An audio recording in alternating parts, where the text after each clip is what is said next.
যে কোনো মূল্যে আমরা আমাদের পানি চাই। পানি নিয়ে দরকারে দক্ষিণ এশিয়াতে যুদ্ধ হবে, না আমাদের পানি লাগবে। পানি ছাড়া তো আমরা বাঁচতে পারবো না ভাই। যদি অস্ত্র না থাকে আমরা বাঁশ নিয়ে রেডি হবো সীমান্তে, কিন্তু ভারতীয় বাহিনীকে এখানে অনুপ্রবেশ করতে দেব না। শেষ কথা যেটা বলবো, ভারত থেকে বাংলাদেশে পুশিং করার চেষ্টা চালাচ্ছে। ঝামেলায় আছি, নতুন করে আমরা আর কোনো ঝামেলা চাচ্ছি না এবং আমাদের সার্বভৌমত্ব রক্ষা করতে হবে সর্বোপরি। আমাদেরকে ভারত হলো দুইটা বিষয় অত্যাচার করছে, একটা হলো সীমান্তে, আর একটা হলো তারা আমাদের নদীগুলোতে পানি দিচ্ছে না। আমাদের নদীগুলোর যে অভিন্ন যে পানি চুক্তি হয়েছিল সে পানি কিন্তু আমরা পাচ্ছি না। এবং সীমান্ত বিষয়টা আন্তর্জাতিক, নদীও হলো আন্তর্জাতিক। নদী যদি না থাকে বাংলাদেশ থাকবে না, সীমান্ত যদি না থাকে বাংলাদেশ থাকবে না। এখন অনেকে বলে জাগো বাহে তিস্তা, ঠিক না? ইলেকশনের আগে হলো মশাল নিয়ে হলো তিস্তা নদীতে নামছে। এখন তারা কই? তারা কোন জায়গায় পালাইছে?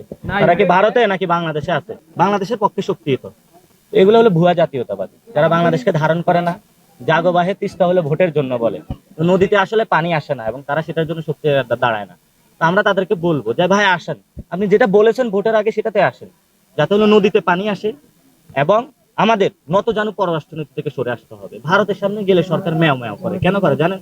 কারণ হলো সরকার আগে একটা ডিল করে আসে যে তুমি আমাকে দাও, আমি হলো বাংলাদেশের হলো ক্ষমতায় আসি, আমি তোমার যা যা দরকার দিয়ে দিব। হাসিনা তোমাকে হলো সব খুলে দিয়ে দিয়েছে, আমি তোমাকে একটু না খুলে সবকিছু দিব, কারণ আমি তো জাতীয়তাবাদী সরকার, সব খুলে দিলে তো সমস্যা, এই জন্য একটু গোপনে গোপনে দিব আর কি। তা আমরা সরকারকে বলবো, এলিট ফোর্স যদি বানাইতে পারেন সীমান্তে এলিট ফোর্স বানান। নদীতে আমাদের পানি চাই, যে কোনো মূল্যে আমরা আমাদের পানি চাই। পানি নিয়ে দরকারে দক্ষিণ এশিয়াতে যুদ্ধ হবে, না আমাদের পানি লাগবে। পানি ছাড়া তো আমরা বাঁচতে পারবো না ভাই। এবং আমাদের সীমান্ত হত্যা বন্ধ করতে হবে, আমাদের বর্ডার আমাদের সিকিউর করবো আমরা ইনশাআল্লাহ।